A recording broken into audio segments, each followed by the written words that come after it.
Ladies and gentlemen, coming to you live from the Lucky Dog studio in a hidden location somewhere in the upper Midwest of the United States of America, it's a brother making his own way but with all the wrong opinions. Welcome to the Morning Night Live with your host, the one and only P-Dog Knight. What up, what up, what up? Good. Hey, good morning, good morning, good morning. Hey, let's put my face on there, Johnny. Come on. Good morning, everybody. Welcome to the Morning Night Live. I'm your host, Marty, also known as P-Dog Knight on the internet. Welcome back to the P-Dog Knight channel where time's a wasted. I'm not going to spend a whole lot of time with this intro stuff because I'm late, as I often am, depending on days of the week when I work. And so here we go, which is every day before the show. We had a long, busy day at the UPS place that I work at. So I am just going to get going. First of all, today's cup of coffee is brought to you by Viva Las Vegas. Just because. And let's just go ahead and say hi, because I want to get to the stuff that I want to talk about. So first in the chat, today is Mr. Avocados Diabli, of course. Also, good morning, Kara Soldier, Willie Won't, Mike Savage, Blarg, Lord Stanhope's in the house. Good morning, Trippy Liberty. What's up, my brother? Good morning. Darren Root, hello. Bob Boblin, oh my goodness. One of our great sponsors, Bob Boblin from FTG Farms. He's the CEO who says, good evening and salutations from your local FTG supplies, providing the Morning Night Live show with the freshest 100% farm grown in America soil fucks. Yes, that's what he does. Good morning also. Rod Line is in the house. Hello, Green Badger Outdoors, Attack Alpaca. That's everyone who's made it so far. I'm sure there'll be more. We'll get there. So hit the like button, share the stream. And if you want to sponsor the show, well, you know how to do that. pdognight.live will take you to the Streamlabs site where you can get your full 256 characters in on every super chat, no matter what, or you can use YouTube super chats. It just costs you more to talk more, but whatever. If you want to drop an article into the links today or into the show today, hijack the show, you can drop a Hamilton and do that. All kinds of stuff. All right, let's go, because I got a lot to do. Let's get in some trending topics, and some are trending and some are not. I just picked a few random things.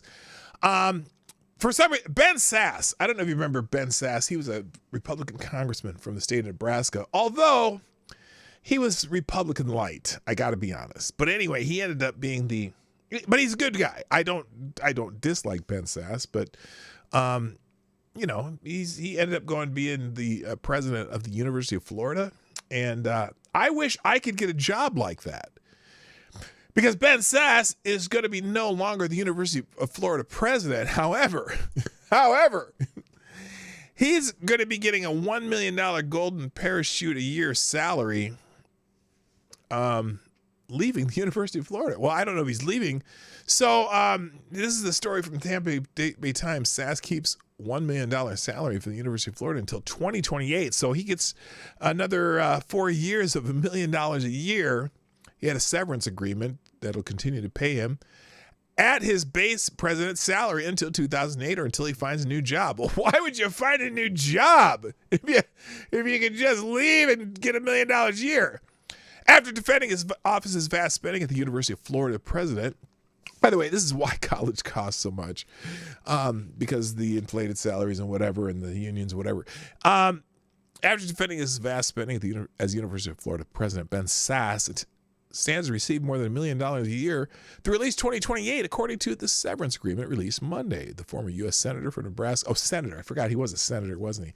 Former U.S. Senator from Nebraska had more than tripled his office's expenditures, which went from $5.6 million to $17.3 million, according to a report by the independent Alligator student newspaper. Sasse said big spending was necessary for big change. In a statement on social media, he pointed to the fact that the university board extended me full severance and an ongoing role with the university until at least 2028, suggesting no concerns on their part. Sasse's original contract states that if Board of Trustees chairperson Maury Hosseini were to determine in good faith that Sass resigned under circumstances where there exists cause to terminate, Sass would be declined appointment and employment as a faculty member or in any other capacity at the university. It also says if he were to resign, he shall not be entitled to any further compensation or benefits as president.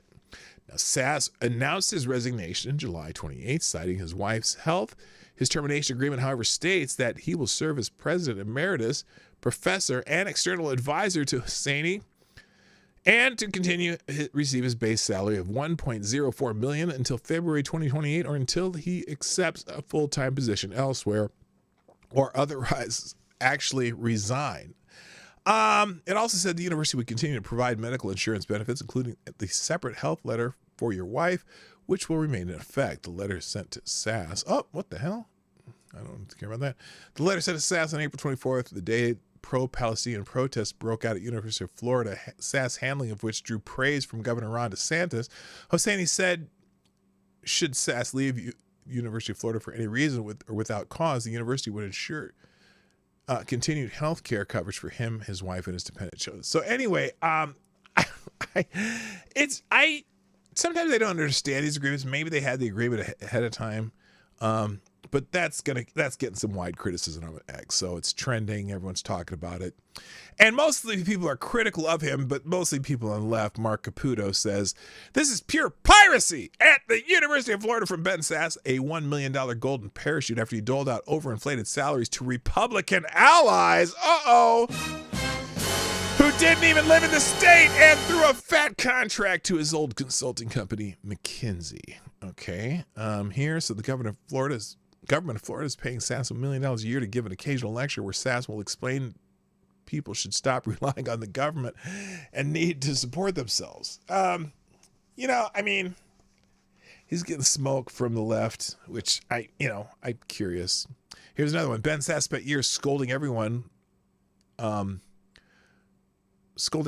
Washington, got absolutely nothing done, all while talking about the vanishing American adult, wooed the Washington press corps, and then proceeded to grift the University of Florida. Maybe he was never a serious person. Here's why Ben Sass was popular in the media, though.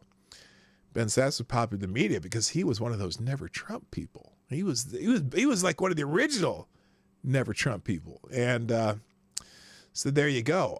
Ben Sass is finagled his way into a pretty good deal, I would say. I could use one of those deals. Not Ben's ass, it's Ben Sass. Good morning, Tyler Alexander. The Scourge. Good morning, brother. Also, I already said Rod Line. Hi, Rod Line. Hi, Johnny Boomer Tech's in the house too. That's cool. Okay, what's this? What? Apparently, mad respect for the reporting by the independent Florida Alligator on thieving Sass's misappropriations of public funds. University of Florida's J School rocks. Keep teaching journal students to be fearless. Okay, obviously because he's a Republican. He's a Republican, and so they're supposed to not like him. I don't know. I need one of those deals. Moving on. Also trending. Well, not trending, but this should be trending. But this is something from last week. I don't know if I touched on this last week, and so I'm going to bring it up anyway. And I'm not going to read the whole thing, but it is interesting. There's a Washington, D.C. family losing custody of their autistic son, their 16-year-old son, after refusing to let him transition to a girl. It's an article in the Daily Mail. And I may have mentioned this last week, but they're losing custody because they're refusing to let him transition to a girl, and so now he's in foster care. A military family lost custody of their autistic son after they refused to transition his gender, suing the major D.C. hospital. The family said the boy had never shown any desire to become a girl until at age 16 he was hospitalized for self-harming after a bitter breakup with his girlfriend in 2021. Staff at Children's National Hospital informed the family that he wanted to be female and should be referred to using she/her pronouns going forward, according to the lawsuit. His Army veteran parents from Prince George County, Maryland, rejected the suggestion, saying their son was impressionable due to him being autistic. They have accused the hospital of starting a full-on campaign to transgender this child and accused the staff of mental reprogramming, saying their son had been forced to write letters to friends disavowing his previous male identity. It's a sad story, and FTG Thursday should be F this hospital Thursday. And apparently this is the person, the hospital chaplain, Lavender Kelly, who is believed to be currently caring for the child. The individual says online they don't have a gender. Oh my God. So this stuff, institutions should not be able to change your child on their whims.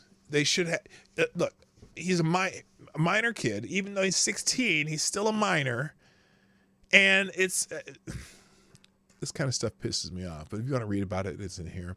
Jesse Waters is trending, the guy from Fox News. And I think he's, part of the reason he's trending is because Democrats are mad about him saying this about Kamala Harris. This is where the president has his most impact. You have a lot of room to maneuver there as commander-in-chief. We don't know who she is. We don't know what she believes. She's going to get paralyzed in the Situation Room while the generals have their way with her. Right now, Jesse, Jesse, I don't like that. Figuratively, Take again, it back. have their way with her, control her. Okay, now, the claim is, and even Gene Pirro, for whatever reason, decided to interpret that as sexual innuendo. Now, let's go back and listen to this again. Did it seem like he was trying to make a joke here, or was he talking about they'll do whatever they want? This is where the president has his most impact. You have a lot of room to maneuver there as commander-in-chief. We don't know who she is. We don't know what she believes. She's going to get paralyzed in the Situation Room while the generals have their way with her. Right now, Jesse, Jesse, I don't like that. Figuratively, Take again, it back. have their way with her, control her, not in a sexual way. You're not. Okay. Do you think he intentionally did that? He's not. I don't think he's reading a teleprompter. I don't know. I think for once he wasn't making a double entendre. I just don't. But obviously all the people who are bitching about it, because everyone's playing it over and over, are saying he was. Yeah, I don't think so. I don't think so. Not that time. I'm sure the joke has been made in the past.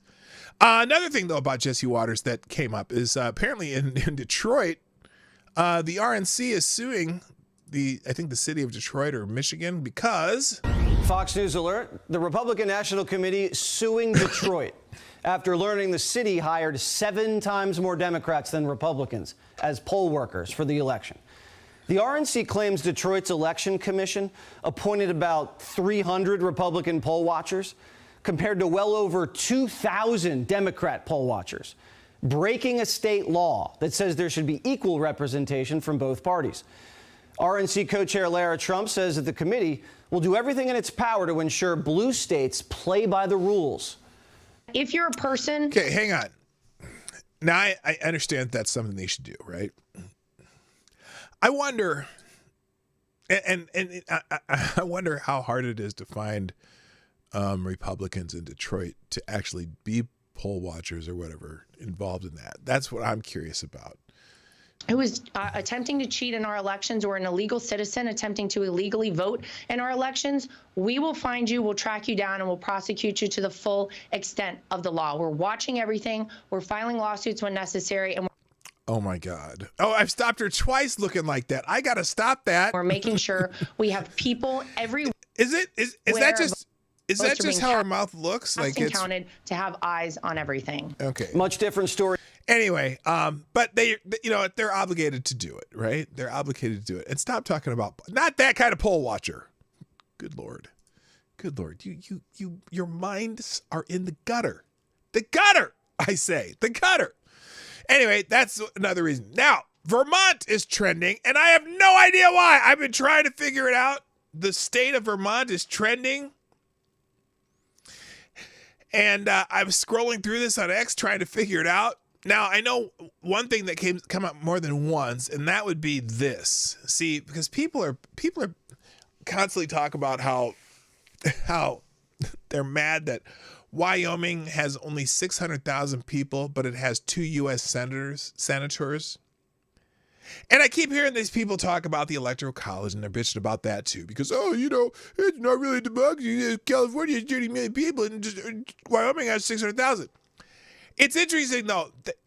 This is a good point. None of you ever bitch about Vermont, though, because it's blue. There's 2 senators from Vermont, too, and they only have 647,000 people. I want to remind people. Hi, good morning, Amazing Disgrace, by the way. I want to remind people, when you hear this argument,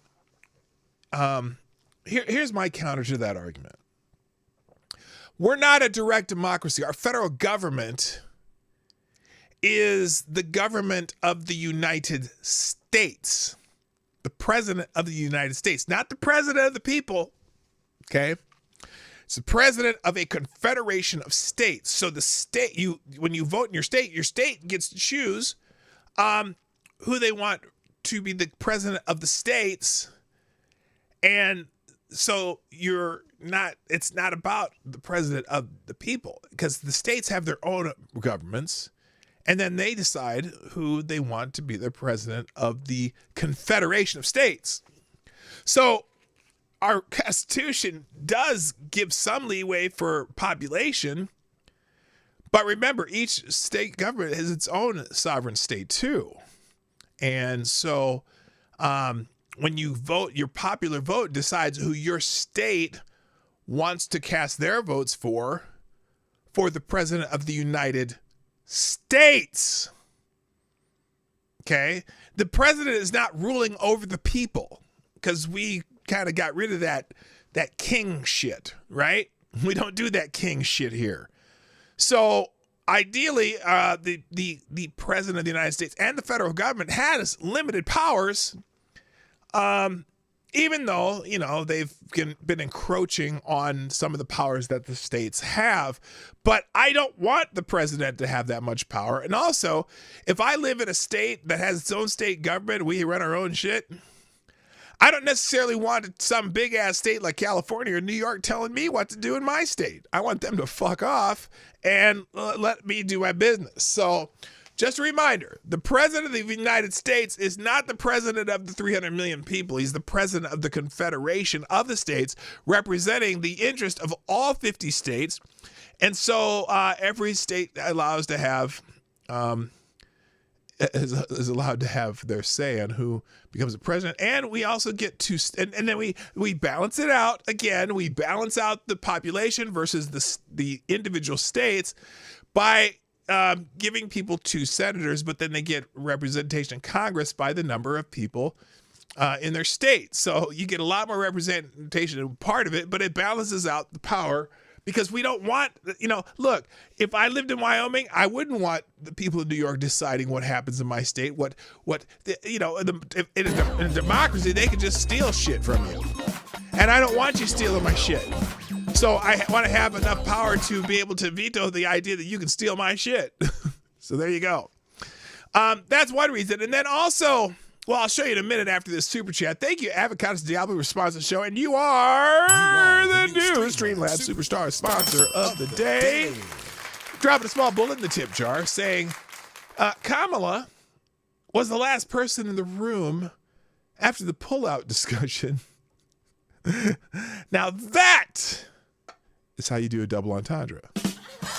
Yes, she definitely was the last person in the room after the pullout discussion. Oh, God. Am I going to get in trouble for that? I don't know. Thank you, Avocados Diablo. You are a great American. If you want to sponsor the show, click that link at the top of the chat. You can drop your own. In fact, today it's double entendre day for super chats. Think up your double entendre, throw a couple bucks in the tip jar, and we'll read it. My God. What am I asking for? The other thing under this Vermont tab that I found was interesting, though, was this guy. So this guy said, his name's Paul Bean from Vermont, says, wore my MAGA hat out last night in Vermont. I was at Mad River Glen last night. Now, is it? Now, by the way, oh, man. Mad River Glen. Is that just the prototypical name for some place in Vermont? Mad River Glen, Vermont. I was out at Mad River Glen last night for a live music event. The Mad River Valley is like the heart woke liberal triple vaxxers in Vermont outside of Burlington. So even with the RFK endorsement, Trump is still hated here. However, I was shocked. I'll tell you, I was shocked by people at their response. People loved it. Even had a guy come up and shake my hand and tell me, good for you, man. It was like the Twilight Zone. So yeah, here he is at Mad River Glen. Oh, well, he's just playing some music. What's this going on here? Okay, that does nothing. Anyway, he was out there wearing his MAGA hat and people were like in Vermont saying, good for you, dude. So there you go. That's Vermont. Welcome to Vermont, people. Moving on, also in the trending topics, treason is trending. Now there's a whole, it's funny because I scrolled through this and the word treason really doesn't come up in many of these cases, but there's a couple things that are newsworthy. One, a House Judiciary GOP X handle tweeted this out. Mark Zuckerberg just admitted three things. Biden-Harris administration pressured Facebook to censor Americans. Facebook censored Americans. Facebook throttled the Hunter Biden laptop story. Big win for free speech. Here's now look. This is a letter to Jim Jordan. I think it's from Mark Zuckerberg. Okay, it's a letter to Jim Jordan from Mark Zuckerberg, the founder, CEO of Meta, aka Facebook, Instagram, and all that shit. He writes this letter to Jim Jordan. Dear Chairman Jordan, I appreciate the committee's interest in content moderation on online platforms. As you are aware, Meta has produced thousands of documents as part of your investigation and made a dozen employees available for transcribed interviews. Further to our cooperation with your investigation, I welcome the opportunity to share what I've taken away from this process. There's a lot of talk right now about how the U.S. government, you can't even see that, can you? Let me make that, here, let's fix that there. There we go. That should be better. There's a lot of talk right now about how the U.S. government interacts with companies like Meta, and I want to be clear about our position. Our platforms are for everyone. We are about promoting speech and helping people connect in a safe and secure way. As part of this, we regularly hear from governments around the world, others with various concerns around public discourse and public safety. In 2021, senior officials from the Biden administration, including the White House, repeatedly pressured our teams for months to censor certain COVID-19 content, including humor and satire, and expressed a lot of frustration with our teams when we didn't agree. Ultimately, it was our decision whether or not to take content down, and we own our decisions, including COVID-19 related changes we made to our enforcement in the wake of this pressure. Pressure, he says. I believe the government pressure was wrong, and I regret that we were not more outspoken about it. I also think we made some choices that, with the benefit of hindsight and new information, we wouldn't make today. Like I said to our teams at the time, I feel strongly that we should not compromise our content standards due to pressure from any administration in either direction. And we're ready to push back if something like this happens again. In a separate situation, the FBI warned us about a potential Russian disinformation operation about the Biden family and Burisma in the lead up to the 2020 election. That fall, when we saw a New York Post story reporting on corruption allegations involving then Democratic presidential nominee Joe Biden's family, we sent that story to fact checkers for review and temporarily demoted it while waiting for a reply. It's since been made clear that the reporting was not Russian disinformation, and in retrospect, we shouldn't have demoted the story. We change our policies and processes to make sure this doesn't happen again? For instance, we no longer temporarily demote things in the U.S. while waiting for fact checkers. Apart from our content moderation, I want to address the contribution I made during the last presidential cycle to support electoral infrastructure. The idea here was to make sure local elections jurisdictions across the country had the resources they needed to help people vote safely during a global pandemic. I made these contributions through the Chan Zuckerberg Initiative. They were designed to be nonpartisan, spread across urban, rural, and suburban communities. Still, despite the analysis I've seen showing otherwise. I know that some people believe this work benefited one party over the other. My goal is to be neutral and not play a role one way or another. Bullshit. Mike, or even appear to be playing a role, so I don't plan on making a similar contribution this cycle. Oh, snap! He's not going to help Kamala Harris this time.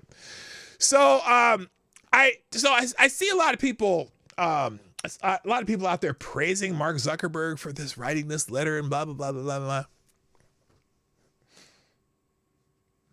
Really? Oh, now that he fesses up, you're praising his sorry ass? Come on, man. Come on, man. Come on, man. Oh. It's a little too much, too little, too late to ever try again. Fuck him. Also under the treason tag, I guess. I laughed why this is here, but Tulsi Gabbard has endorsed Donald Trump. Oh my goodness. Oh my goodness.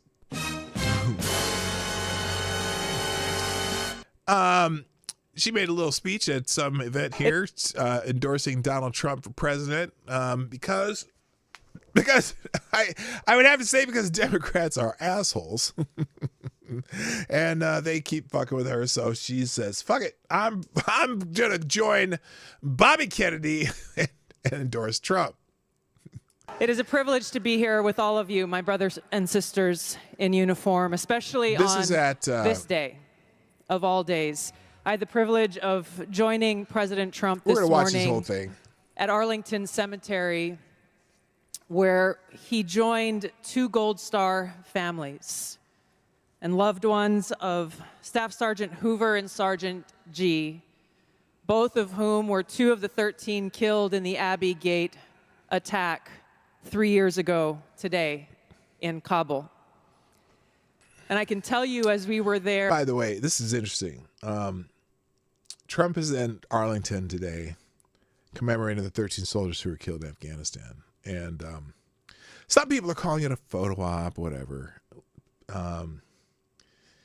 And the thing is, Biden and Harris aren't there, and the families of some of those killed, wanted to be there today. So it is what it is.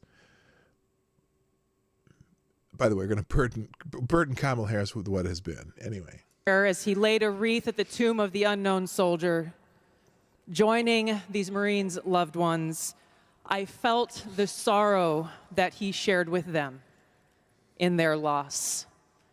I felt and saw his sincere appreciation for these servicemen and women who paid the ultimate price and their loved ones who continue to grieve to this day. This is personal for me, as I know it is for so many of you here. This is real. It's not just words. I first deployed to Iraq in 2005 with the Hawaii Army National Guard as a member of Charlie Med. Actually, we're not going to watch this whole thing because I want to move on. I want to get through this today. This is in the links, though. In fact, I'll do a separate link just for this particular speech. But she has endorsed President Trump campaign over Kamala Harris. Say it correctly. By the way, today Mark Zuckerberg admitted in writing that the Biden administration pressured Facebook to censor COVID-19 content. Oh, here is Mayorkas lying under oath in 2022. 100% absolutely committed perjury. Okay, here's by that Zuckerberg thing. Here's Mayorkas, the Homeland Security fuckwad, lying about pressuring Facebook. Now, you said earlier this year that you disbanded the Disinformation Governance Board, which I thought was totally unconstitutional, but that turns out to be, at best, misleading. That's just the tip of the iceberg in terms of what you're doing. Your own quadrennial review, which was just reported in the press, says that disinformation is going to be the new focus at DHS. Wow. The Quad Review says that DHS plans to target, I'm quoting now, inaccurate information domestically on a wide array of subjects, including, quoting, the origins of the COVID-19 pandemic, the efficacy of COVID-19 vaccines, racial justice, U.S. withdrawal from... Hold up. You got that song stuck in your head? Is it Johnny Mathis and Denise Williams, right? Guess it's over. Call it a day. Sorry that it had to end this way. No reason to pretend. We knew it had to end someday this way. Guess it's over. The kids are gone. Afghanistan and the nature of U.S. support for Ukraine. Hello, Andrew Thorsten. A federal judge has just found as a finding of fact, Mr. Secretary, that your office, and I'm going to quote now, is supervising the nerve center of federally directed censorship. Here's another email, August 20th, 2021. Facebook writes again to HHS and highlights that Facebook is increasing the strength of our demotions for COVID and vaccine-related content. April 16th, 2021, Rob Flaherty at the White House circulates a Zoom meeting invitation to Twitter employees stating White House staff will be briefed by Twitter on vaccine misinformation. We have example after example of this administration coordinated apparently. Let's see how Mayorkas answered this back in 2022. Pressuring, coercing Hello, Tyler F. social media companies to engage in censorship. Is that constitutional? That is unequivocally false. Unequivocally Is false. what the emails show. It is Unequivocally false. You are not They have pressuring the the big tech emails. companies to take down accounts. You are. He's lying his ass off. He's lying his ass off. I wonder if I have that anywhere. Hang on a second. I bet I do. Hang on a second. Probably under videos and shorts and reels.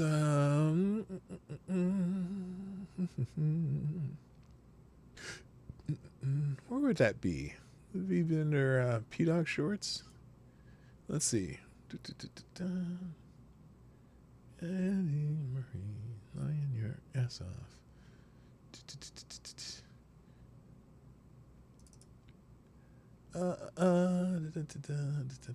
Oh no, did I oh my god, did I get rid of that? That was like one of my favorite clips.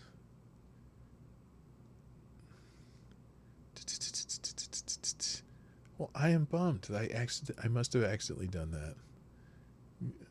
Music for shorts. I use shorts. Is it here? No. Oh, I'm bummed. I had that clip of Eddie Murphy saying, "You was lying your ass off." Anyway, Mayorkas is lying his ass off. Are not meeting with them to ask them to censor on your behalf. That is correct. We are not. Mr. Secretary, it has been established for years in this country, as you very well know because you're a lawyer, that the federal government may not use private third parties to engage in activities that are unconstitutional. That's exactly what you and this administration are doing. You are leveraging private companies to carry out censorship on your behalf. It's dystopian, but worse than that, it's unconstitutional. It's also false. Okay, well, he was lying his ass off. Moving on. Oh, wait, let me do Eddie Murphy. Anyway, Tulsi Gabbard, we already had her here. How about Millie is trending. General Millie. Donald Trump had some choice words about Millie, but I wanted to actually play this clip from a Pentagon employee. A Pentagon employee identifies the deep state and describes what she has personally witnessed since the overthrow of the United States government on November 3rd, 2020. Okay, it's not really the overthrow of the government, but anyway, she's recommending two woke murderers, Mark Milley and Lloyd Oz, to be thrown in solitary confinement for the murder of 13 U.S. service members. So here's what she learned while she was working at the Pentagon. I want to ask what the deep state is to you. Well, the deep state is a bunch of people, elites, up in Washington, D.C., who think that they know better than we, the American people, on how to live our lives. This joke of a presidency, and that is exactly what it is. There's not been one policy that Biden or Harris that have put into place that has been successful in any regard. What is it that makes you say that 20 people are controlling? It's because I worked in the Pentagon after Trump left, and I can tell you, it's not what people think. It is absolutely a sham. There is no one actually leading this country, if you ask my opinion. From Secretary Austin and Mark Shots Milley, fired. They both should be up on treasonous charges after the Afghan debacle. That withdrawal was absolutely horrendous. Shots fired. What's been going on at the border is a human crisis. We have children dying on the border, and our president spends more time on the beach in Delaware. I want DJT back in office because he's the only one who's going to put the world back in order. Toot sweet. Well, that's probably why she was fired from the Pentagon. I don't know if she's fired, but she was a former Pentagon employee. So that's regarding Milley. Now, also the Harris is trending. And, you know, I guess I just play clips of people talking about certain things. And this woman has this woman's a little upset, I think, about Kamala Harris in the current administration, which is the Biden-Harris administration. If you didn't know that. Oh, Selecta Boy's in the house. What's up? Good morning, Selecta Boy. What the hell? Yeah, boy. So this is I think this is in Denver, Colorado. I think she might be swearing a little bit in this, so just, you know, protect your young children if you have any around or whatever. But this is I haven't even, I'll be honest with you, I haven't watched this. But I got a feeling that this is gonna be a good clip. Let's just watch it. It's gonna be a good clip. Here we go. Oh, it has music in it though. I want y'all to imagine something. Okay, tell me, You lady. just got up for work. Okay, I did just get off From of work. doing a long ass motherfucking shift, right? Yep, I did. I was at UPS. You come home. I'm home. I'm in my Only basement. to find out. To find out what? Venezuelan gangs Venezuelan? done took over your entire apartment building. Okay, I have my own house, but I hear you. Let's tell that talk that talk. And now imagine this. Let her cook. Imagine you what? got proof of the motherfucker that you live in this bitch. Okay. That you pay bills up in this bitch. That you pay rent up in this bitch. Uh-oh. She mad. She mad as hell. Only for the government to tell you what? That there ain't absolutely motherfucking nothing that they can do about it. Oh my goodness. Because those motherfuckers are considered squatters. Uh-oh. Aurora's no joke. Now, I was just in Denver. Is that where they have most of the illegals though? Down in Aurora? I'm just curious. The words of Jerry Live. Jerry Live? What is Jerry Live? This motherfucker done started in Denver, Colorado. It's only a matter of motherfucking when. Oh my goodness. When this shit starts happening every motherfucking where. Like in South Chicago, like in New York, like in Los Angeles. And then they will come for our motherfucking homes?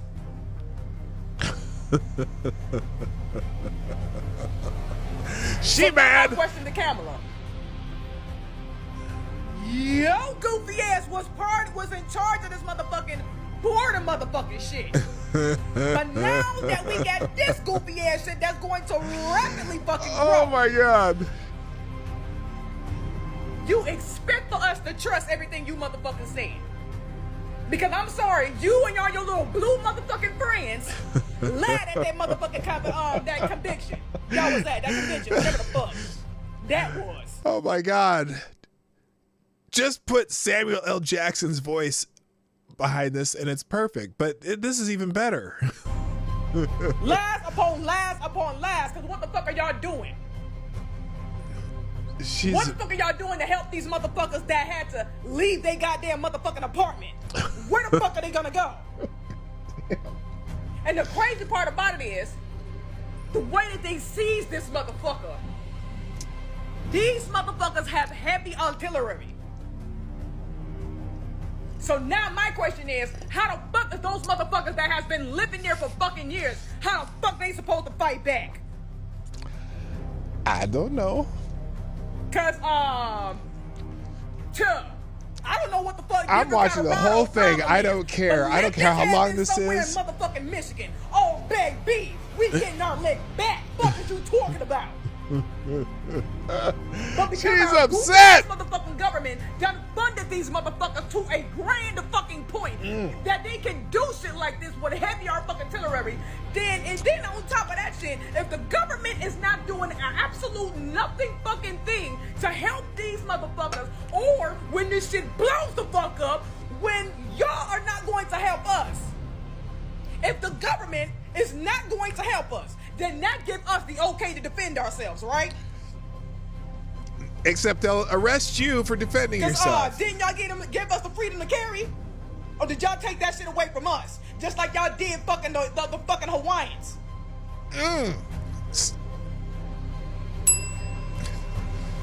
So if it's okay for the Venezuelan gangs to ransack shit and get no kind of repercussion whatsoever, then that gives us every motherfucking right. And when I say us, I mean us motherfucking Americans, even the motherfuckers that been here for fucking years. That give us the old absolute cash to motherfucking defend ourselves. Because bitch, please. Bitch, please.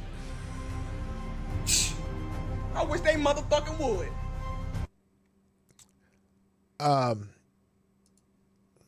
Does anyone have anything to add?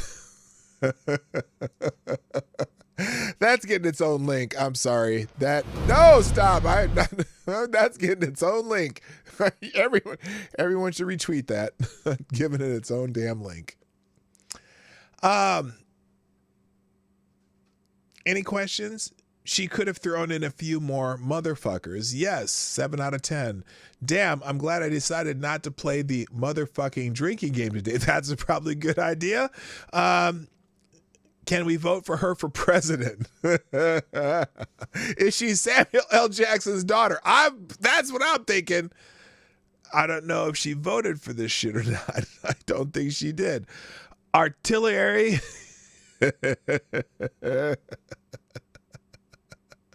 Woo! Okay, main topic, Romney and McCain. Romney and McCain. Fuck. So I came across this morning, and everyone on the Democratic side are very excited about that. See, Donald Trump got Tulsi Gabbard, so CBS News had to put this in here. And it's not just CBS News. Lots of people are reporting on this. More than 200 Republicans who worked for former President George H.W. Bush, former President George W. Bush, Senator John McCain, and Senator Mitt Romney endorsed Vice President Kamala Harris, saying democracy would be irreparably jeopardized by another Trump administration. Now, there's the CBS article. Now, something interesting about this. First of all, let's see. All the warmongering neocons, staff of those four politicians, 200 of them have said that they're endorsing Kamala Harris. I'm like, oh wow, that must be an impressive group. Now, but there's one. Now this is interesting though. When they in that 200, now doesn't negate everything about this, but it is the people. Look, these are the people who lied to you and to get us in Iraq. This is McCain bomb Iran. This is, Mitt Romney softer than a fucking down pillow, and I just have to, and again, George H.W. Bush, former CIA. Now, when they were president, I respected them. I was a Republican, and I supported them. Except for McCain. Fuck John McCain. Never liked the motherfucker. And I did not vote for him in 2008. That's what I said. I told you. I was throwing my vote away and voting for President or Mr. Barack Obama, because then I could say I could vote for the first black president, but I didn't vote for him the second time. I bit my fucking tongue and voted for Mitt Romney the second time, even though not convinced he's the greatest man in the world, but anything would have been better than Barack Obama. Anyway, but John McCain, FTG. But this is interesting. Someone was looking this up, and they looked up in the Hill and noticed that a lot of these people are low-level staffers. In fact, so low-level, some are even fucking interns. This is an intern. Some of these interns from John McCain in 2008, they were political interns for John McCain. Wow, those are some senior White House officials that I see. But anyway, so I got a good chuckle about that. And so here's the CBS report. Watching more than 200 Republicans who worked for former President George H.W. Bush, former President George W. Bush, Senator John McCain, and Senator Mitt Romney endorsed Vice President Kamala Harris, saying democracy would be irreparably jeopardized by another Trump administration. We have plenty of honest ideological disagreements with Vice President Harris and Governor Walz. Really? You have ideological disagreements? You think it would be better to have her? Oh my God, it's insane. It's insane. Because you've been brainwashed and thinking Trump bad. Trump's gonna destroy democracy. We have plenty of ideological disagreements with Vice President Harris and Governor Walz. That's to be expected. The alternative, however, would be simply untenable, said a letter that was first reported by USA Today, the group which put out a similar letter in 2020. Oh my God, you mean it's the same fucking group as in 2020? I bet it's the same people who didn't vote for him in 2016. They put out the same letter in 2020. Same group. Said another 4 more years of President Donald Trump's chaotic leadership would hurt real everyday people and weaken our sacred institutions. There is not a single institution that I would describe as sacred. I'm sorry. No. Sorry, and I just can't. No. The white rhinos for Harris. Trending when? It should be, right? This is crazy. Stephanie Grisham, she was the one who spoke at the Democratic National Convention. Harris has my vote. Oh, fuck, whatever. Trump has no empathy, no moral, no fidelity to the truth. That was what she said at the Republican National Convention, saying that Trump calls a supporter basement dwellers behind closed doors. Really? Or is it just you who thinks of them that? Anyway, I laugh that there's a bunch of interns in that group. It's also in Breitbart here. Here's Breitbart. That's the wrong one. Let's try this one. Wait, is it not in Breitbart or is it Daily Caller? Oh, it's over here. Here we go. Hundreds of former aides to Bush, Romney, and McCain endorse Harris. This looks like they just have the AP story. No, it's not the AP story. In the letter to USA Today, obtained a group of more than 200 former aides of former President George Bush, Mitt Romney, blah, blah, blah, blah, blah. Same line. We reunite today, joined by new George H.W. Bush alumni, to reinforce our 2020 statements for the first time, jointly declare that we're voting for Vice President Kamala Harris and Governor Walz. So these are the same motherfuckers who wrote the same letter and voted for Biden in 2020. So this is nothing new. But again, the Harris campaign is touting it. They put out a press release. CBS News, which has been nothing but Harris-Walz propaganda for the last ever since she was not even nominated, ever since Joe Biden stepped down.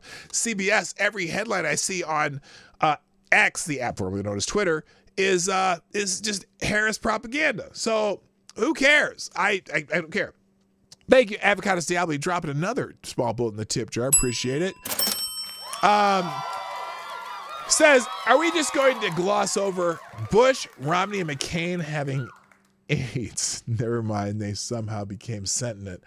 that seems like a story in and of itself. I have no idea what that means. Unless you mean there might as well be political aids. Good morning, Jimmy Dots Hotep's in the house. So I'm like, yeah, the list of the same list of people that didn't, want Trump in 2020. But they're making it sound like it's new with their headlines, and that's all most people read. So, again, here it is. More than 200 Republicans who worked with blah, blah, blah. We've already seen it. Did I put it up here twice? No, I didn't. Anyway, that's why Romney and McCain and George Bush are trending. John Solomon's reported, why would hundreds of former Bush, Romney, and McCain aides endorse Kamala Harris? This should tell every voter that this is not your father's Democratic Party. The battle for America is now the warmongers, grifters, and socialists against the American people led by Donald Trump, RFK Jr., Tulsi Gabbard, and everyone who wants to save America for future generations. Now, it's interesting because, look, part of RFK's theme is the free speech, because he's one of those people who's got censored. He's one of the people that, for a while they weren't even giving him Secret Service protection. Now they've already withdrawn that. Tulsi Gabbard, who's got fucked over by the DNC. Who else is there? Jill Stein even says the Democratic Party sucks because they're trying to use lawfare to get her off of ballots in several states, which she's been fighting. And Cornel West, too. Now, Cornel West is not ever going to endorse Trump, but he's also one of those people who has been fighting with the DNC because they're trying to get him removed from ballots in some of the states. So, it's interesting how we have strange bedfellows jumping ship on each side of the aisle to join the other side. But it seems like this group of 200 former Republican staffers, it's funny that they would, we have some ideological differences. Oh, is that all it is? Ideological differences? Are you kidding me? You're just throwing us all into the fire by doing this. So anyway, all right, so let's move on. A couple clips of Kamala Harris, and then I'm going to get out of here. I have a bunch of links to give to you today. I'm not getting to any of it, but we're going to finish up with these couple of clips here. She had this the Biden administration had this fantastic idea that they have implemented for the American people. They did something that no one had ever thought of for the American people. Regarding insulin. And it's interesting because Kamala Harris is campaigning on the fact that they did this great thing for the American people about insulin that no one would have ever thought of before. And boy, oh boy, she does not want Donald Trump to take that away from you. Here's a clip that is very good here. Will cap cost at just $35 a month per type of insulin. Whoa. And some plans may offer that sounds familiar. It free. So for everybody that was getting ripped off and paying tremendous prices, senior citizens, is a tremendous saving. It is President Biden and I that took on Big Pharma and finally capped the cost of insulin for our seniors at $35 a month. But Donald Trump and his running mate intend to get rid of our $35 cap on insulin. Will cap. What? Wait, what? What? They want to get rid of the idea that Donald Trump implemented during his presidency, that Joe Biden ended and then restarted? What? Wait, what? What? Oh my God. She is so full of shit. And it's funny. For a party that complains about Donald Trump lying all the time, it is amazing how much they lie about Donald Trump. It's uncanny. So what was it today? I saw something. What were they talking about? Oh, there was this clip of Donald Trump kind of bitching about John Kelly saying that he called soldiers suckers and losers, right? And so he's talking about this saying, oh, really? This is the guy who confirmed that I said that. John Kelly, this loser that I fired, and he confirmed it. Meaning, he's ridiculing the idea of who they chose to confirm it when there were 35 other people in the room who said he didn't say it, right? But the clip that they use, the last words that come out of his mouth in the clip that they cut off is the words, he confirmed it, saying everyone should watch this. Donald Trump confirmed that he was called them suckers and losers. It's a bald-faced lie by clip mining, and yet it's going on all the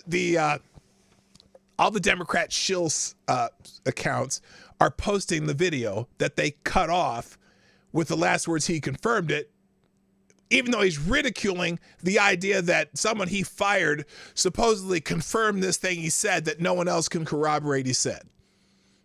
They lie, just like this lie about Donald Trump wants to take away your $35 insulin when it was his fucking idea in the first place. All right, and we're going to finish up with one last clip before I go.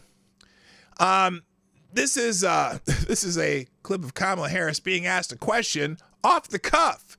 And now some people are saying that this is a brilliant answer, like just the ultimate brilliance of Kamala Harris. I'll let you decide. Here we go.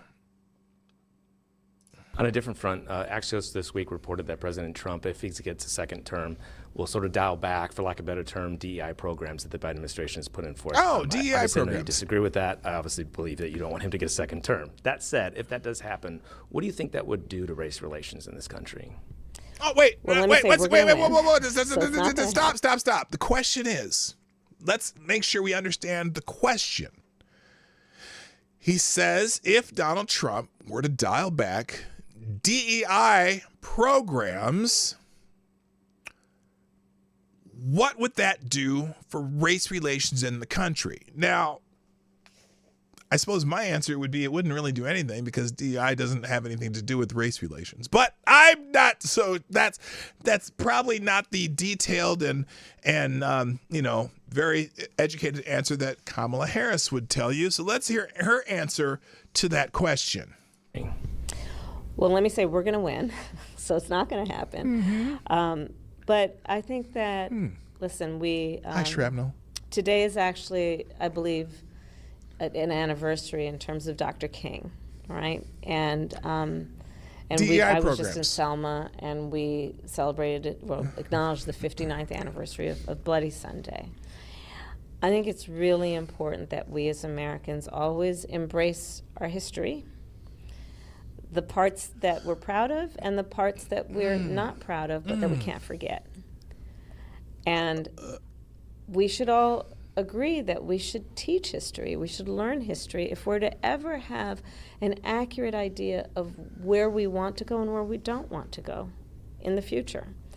And that means also acknowledging the importance of diversity. It means acknowledging the importance of the fact that everyone should have equal opportunity to compete and equity. And then, of course, inclusion, that, hey, let's look around the room and see who's not here, and did we leave the door open?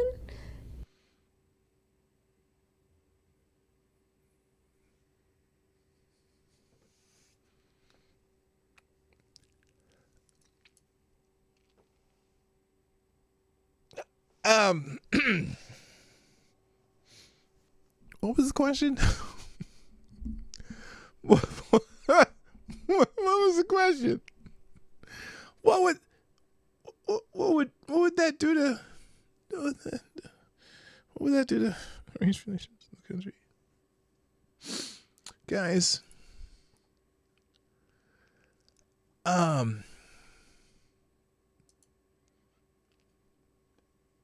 guess on that note, thanks for joining me today on the Morning Night Live. I'm here Monday through Friday. I'll be back tomorrow. It'll be another good day. By the way, there's But there's a hit piece in Rolling Stone on John Cena. It's kind of funny. It's in the links today. I definitely want you to watch that one. But there's a lot of articles that I'm going to put in the links today. And I hope you all enjoyed the show. I got to go. Thanks for all you do. Thanks for my sponsor, Avocados Diablo, today. You are the Streamlabs Superstar sponsor of the day. And thanks, everybody, just joining me and being in the chat. And please share the stream after you go. Hit the like button and all that stuff. Thank you. I do got to go, though. My name is P-Dog Knight, and I'm out of here.